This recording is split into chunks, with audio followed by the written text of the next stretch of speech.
오늘은 창세기 39장의 말씀을 함께 묵상하겠습니다. 요셉이 노예로 팔려갔습니다. 10대 청소년들에게는 부모를 떠나서 낯선 곳에서 생활한다는 것만으로도 결코 쉬운 일이 아니지요. 하물며 집에서 사랑받던 귀한 아들이 노예가 되었습니다. 형들의 손에 팔려간다는 사실이 아마도 요셉을 더욱 힘들게 했을 겁니다.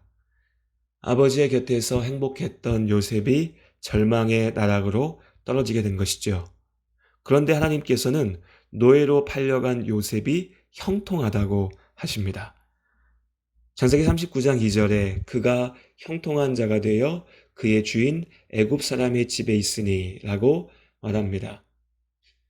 우리가 생각하는 형통은 모든 일이 내 뜻대로 이루어지는 것입니다. 이런 기준에서 보면 요셉은 결코 형통하지 않았습니다. 그러나 하나님께서는 그가 형통하다고 하십니다. 우리는 요셉이 총리가 되었을 때 이제 비로소 그가 형통해졌다라고 생각하지만 하나님께서는 그가 노예살이할 때, 감옥에 있을 때, 사람들에게 잊혀졌을 때도 형통하다고 말씀하십니다. 하나님의 형통은 하나님과 함께하는 것이기 때문입니다. 하나님과 함께하는 자리가 복됩니다. 하나님과 함께할 때 하나님께서 우리를 형통하게 하십니다. 주의 손을 붙잡고 사망의 음침한 골짜기, 인생의 어려운 순간을 보내고 계시는 여러분에게, 우리에게 요셉의 삶이 위로가 되기를 바랍니다. 우리의 눈에는 고통스럽고 원망스럽고 어쩌면 하나님께서 나를 버리셨나 라고 생각되는 순간이지만 그때에도 하나님께서 당신을 형통하게 하십니다. 삶의 고난은 하나님에 대한 우리의 믿음을 흔듭니다. 크고 작은 고난 속에서 많은 사람들이 믿음을 잃어버리죠.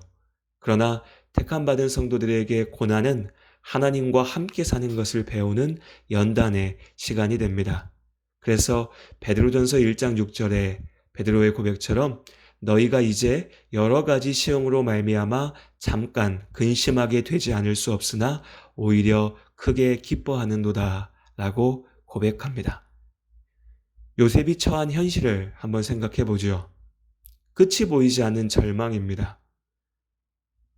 인생을 포기하면서 죄와 방탕의 삶에 빠져들어도 이상할 것 없는 상황이었습니다. 주인의 살림살이를 주관하며 한몫 챙길 수도 있었고요. 여주인의 유혹을 즐길 수도 있었을 겁니다.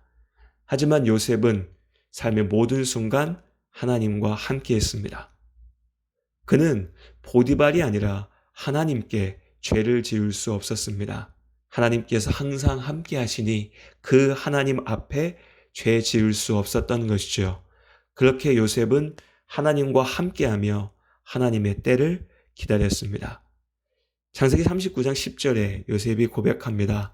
내가 어찌 이 큰 악을 행하여 하나님께 죄를 지으리까?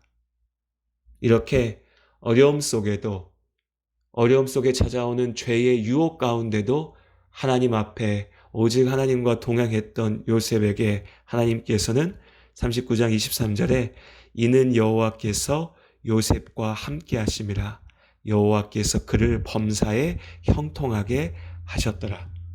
하나님께서도 요셉과 함께 하시며 그를 형통하게 지키십니다. 삶을 살아가다 보면 뜻하지 않는 어려움에 부딪힐 때가 있습니다. 그 고난의 순간, 어려움의 순간이 많은 사람들에게는 죄의 유혹으로 다가오고 그 유혹에 넘어지게 되죠. 내가 이렇게 어려우니까 죄 짓더라도 이 어려움을 이겨내야 돼. 나한테 이런 아픔을 준 거 보면 하나님은 어차피 나와 함께 하지 않으셔. 나도 하나님 말씀 필요 없고 내 마음대로 살아볼 거야.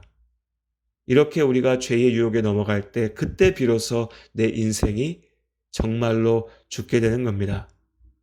구원받은 그리스도인들에게는 이때야말로 고난의 순간이야말로 하나님 앞에 서야 할 순간입니다. 그렇게 고난이 우리의 삶 가운데 연단으로 세워질 때 하나님께서 우리의 삶을 참된 형통으로 지키시고 축복하십니다.